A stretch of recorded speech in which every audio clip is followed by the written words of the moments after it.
सीताराम सीताराम। आज हम लाइव में यज्ञ के विषय में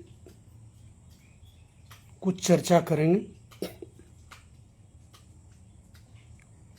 यज्ञ कैसा होना चाहिए और कैसा हो रहा। हमने अपनी आंखों से प्रमाण भी देखा है।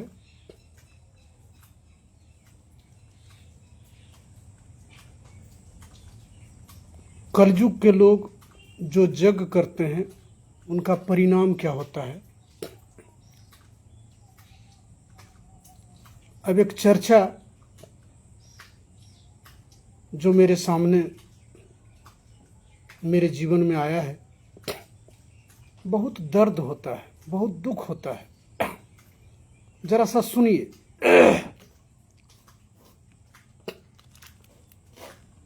भेष से लगते शुद्ध रामदास, भेष से लगते शुद्ध रामदास, लेकिन नैन बैन तन मन सुखदास। इनको चाहिए महिला व्यास, हे प्रभु इनका हो सर्वनाश। पुरुष व्यास संग छोरी हो, सुंदरी सांवरी गोरी हो। कलयुग या आयोजक दुखी हैं संत भगत। कलयुग जवान है बड़ी नीनान है, नारी स्वतंत्र नग्न नाचती, बचना मुश्किल इनसे। नारी स्वतंत्र नग्न नाचती, बचना मुश्किल इनसे। माया प्रचंड अब बचाएं, राम ही तब बचेंगे। माया प्रचंड अब बचाएं, राम ही तब बचेंगे। यज्ञ का क्या जानते हैं? वृंदावन के बहुत अच्छे स्थान से मुझे निमंत्रण आया था सुंदरकांड के लिए। एक गुरु भाई जी हमारे अयोध्या में रखते हैं, भागवत कथा कहते हैं। उन्होंने कहा था कि आप जाइए और वृंदावन के फलाने जगह में आप सुंदरकांड का पाठ कर दीजिए। मैं तैयार था, कल गाड़ी चढ़ने वाला था। शाम में आयोजक ने मुझसे बातचीत की, कहा आप आ रहे हैं? हम कहा जी जी आज्ञा है तो आएंगे। उन्होंने कहा वो दोनों बचिया आ रही है। उन्होंने कहा कि वो दोनों बचिया आ रही है। मैंने कहा बचिया तो नहीं आ सकेगी, उसको किसी रिश्तेदारी में जाना है। तो उन्होंने कहा तो छोड़ दीजिए मत आइए। इस तरह से 2026 में इस साल कम से कम 35 कार्यक्रम मेरा जो है कैंसिल हुआ। और इसका कारण है कि आयोजक जो हैं वो नैन बैन तन मन सुख दास हैं। भेष बनाया है राम सुख दास का, भेष बनाया है राम सुख दास का, लेकिन हैं वे तैन नैन बैन तन मन सुख दास। बंधुओं जरा विचार कीजिए कैसा कलयुग बीत रहा है। और द्रौपदी का चीरहरण करने के लिए महाभारत हो गया था, और आज जो है युवतियां जो हैं स्वयं अपना वस्त्र उतार रही है। और आयोजक भी जो हैं उनको महिला व्यास चाहिए।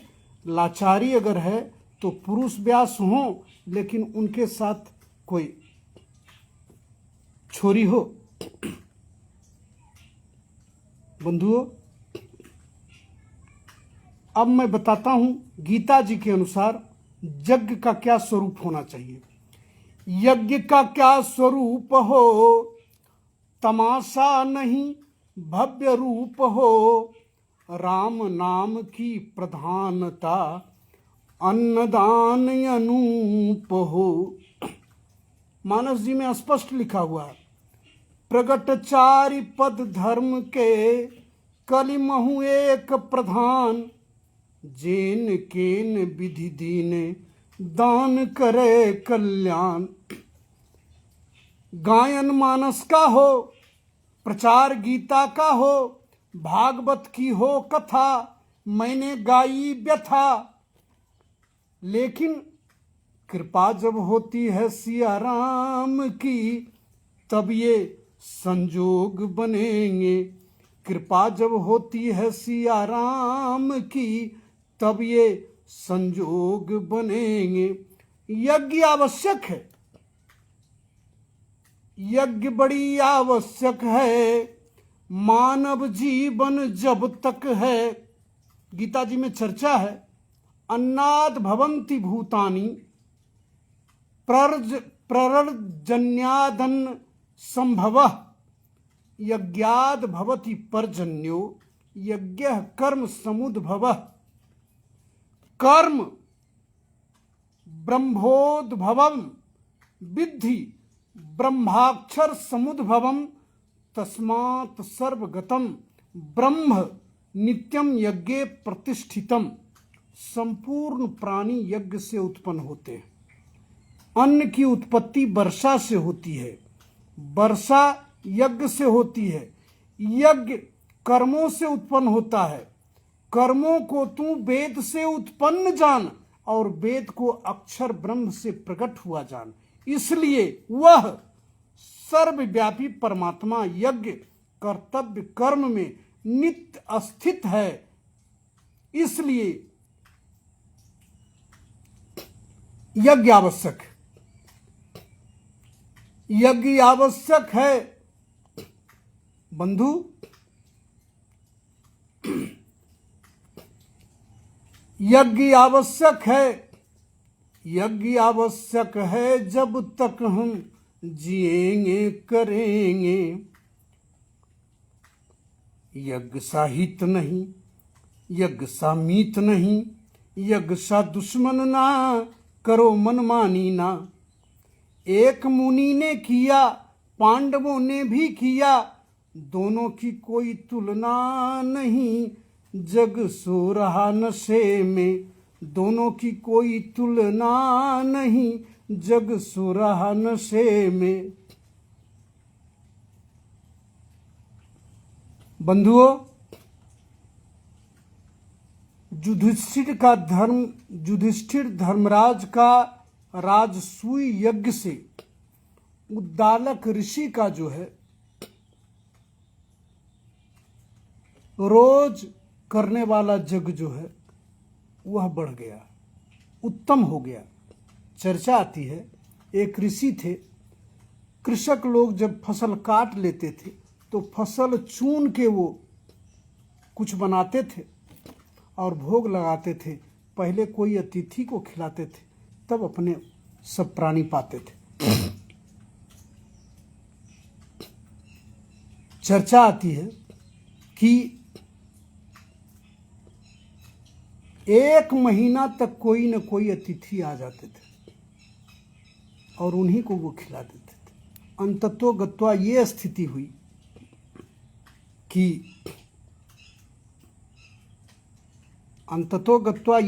हुई कि